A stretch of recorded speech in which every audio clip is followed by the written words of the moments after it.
აკაკი გრიგალაშვილი გახლავართ. ეს ჩემი მეუღლე თამარი დეკანოიძეა. ერთად გავატარეთ ჩვენი ცხოვრება, ნამდვილად სიამტკბლობით, შრომით და სიკეთის თესით. პირადად 88 წლისა ვარ. თამარი კი 80 წლისა შესრულდა. პედაგოგები ვართ. მე 70 წლის განმავლობაში ვიმსახურე განათლების საქმეს, ბავშვთა მოზარდითაობის აღზრდის საქმეს. ხოლო თამარი 57 წელიწადი. დიახ. კარგი შეხმატკბილებული ოჯახი გვაქვს.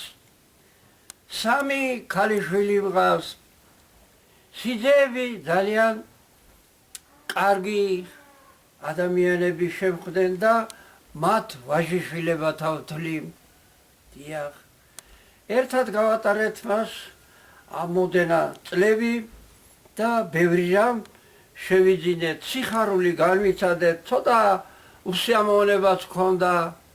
ასე ყველა ოჯახს მოდის და იდეალური არავის არაფერი ცხოვრებაში არ აქვს, რა თქმა უნდა. ახლა მოგახსენებთ ჩვენი შრომის შესახებ.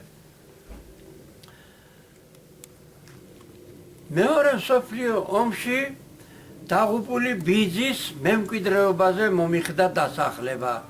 ამიტომ სრულიად ახლად ყველაფრის მასაცადებელი შენება და მოწყობა დამჭირდა. ავაშენეს სახლი, დამხმარე სათავსოები, ბეღელი, მარანი, სათონე, გარაჟი, აბანო და რამდენი სხვა. დიახ.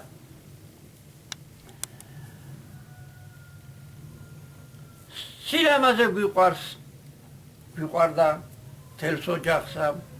დიახ.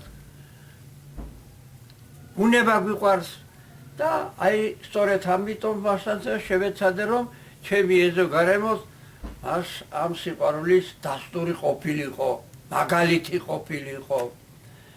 ქობულეთიდან, თბილისიდან, სანერგე მეურნეობიდან და აგრეთვე ბორჯომის ხეობიდან ჩამოვიტანე მარადმწვანე მცენარეთა ნარგაობები.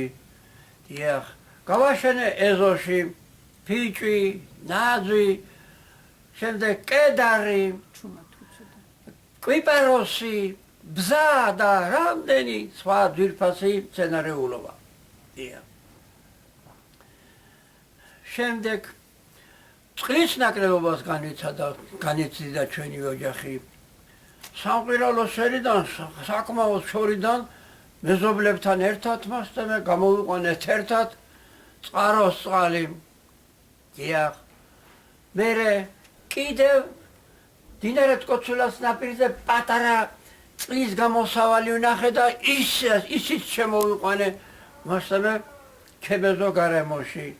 და მასზე პატარა სათევზე დიახ ტბორე მოვაწყე. კობრი გაუხში, კობრი მომამრავლე ძირითადად. დიახ. დავინტერესდა ოჯახი ჩემი ოჯახი მას ცენტრალურ გათბობაზე გადავიყვანე. ცენტრალური გათბობის წყალობით პატარა სათბურიც მოვაწყე და საადრეო ბოსნეული აღჭეული მომყავდა ხოლმე. დიახ. ბევრი შრომა, ნამდვილად მასასა და ბევრი საქმიანობა გადავიტანეთ მასასა და მე. მოვაწყე საფუტკრე და რამდენი სხვა რამ. დიახ. ამ ხნის განმავლობაში ერთმანეთთან ერთგული შრომითა და მასთან დამჯერებლობით მასთან ბევრი რამ ვიშრომეთ და რა თქმა უნდა შეგვეძლო ხალისობდით ვიხარო და საფუტკრია. ღვთიური მწერისადმი, ფუტკრისადმი მისი შრომა საქმიანობის სარგებლიანობის შესახებ მამამ ჩანიერგა ინტერესი. მეც გავაგრძელე მისი ცხოვრებისეული ტრადიციები. ამჟამად ზამთარია და როგორც ხედავთ, ფუტკრის ოჯახები მიჯრით არის მასამე დალაგებული და თანაც დათმუნებულია. დიდი ყინვებისა და ცუდი ამინდების შემთხვევაში ფუტკრის ოჯახებს დიდი ზარალი მოსდის ხოლმე და სწორედ აი ამიტომ გავაკეთეთ. ზაფხულში კი გაშლილი, გალაღებული არიან და მას თავდადებით მუშაობენ. ფუტკარი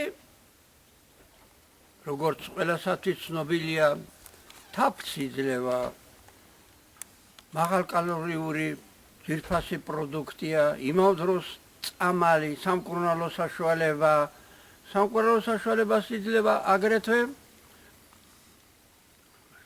ფუტკრის შხამს, მას დინდგერს და სანთელი კიდევ ყველასათვის ცნობილია, რაოდენიმე მასამე საჭიროა ღვთისადიდებლად და საერთოდ ოჯახში. ფუტკრის მოვლა პატრონობა არც ისე იოლია, მაგრამ ძიმე შრომას, დიდ შრომას კარგათაც ანაზღაურებს. ჩემს ოჯახს ფუტკრის ოჯახები ფუტკალთან მასამე მუშაობა მასამე საკმაოდ შემოსავალს აძლევს. როგორც აღნიშნე, მე და ჩემმა მეუღლემ საერთოდ ოჯახმა ძალიან დიდი, რა თქმა უნდა, ძიმე შრომაც გავწიეთ, ბევრი რამ გავაკეთეთ, ბევრი რამ ასევე შევიძინეთ. დიახ, ენერგიულად მუშაობდით. ახლა კი იმდენი აღარ შეგვიძლია. სწორედ აი ამიტომ ცხოვრების ასპარეზი, ჩვენი მემკვიდრეობა, მას დაგვითმია ჩვენი საყვარელი მასამე შვილებისა და შვილიშვილებისათვის. განაგრძონ ცხოვრება, გზასა და კვალს ულოცავთ, ბედნიერებას, სიხარულს და გამრავლებას უსურებ ჩემს მონაგარს.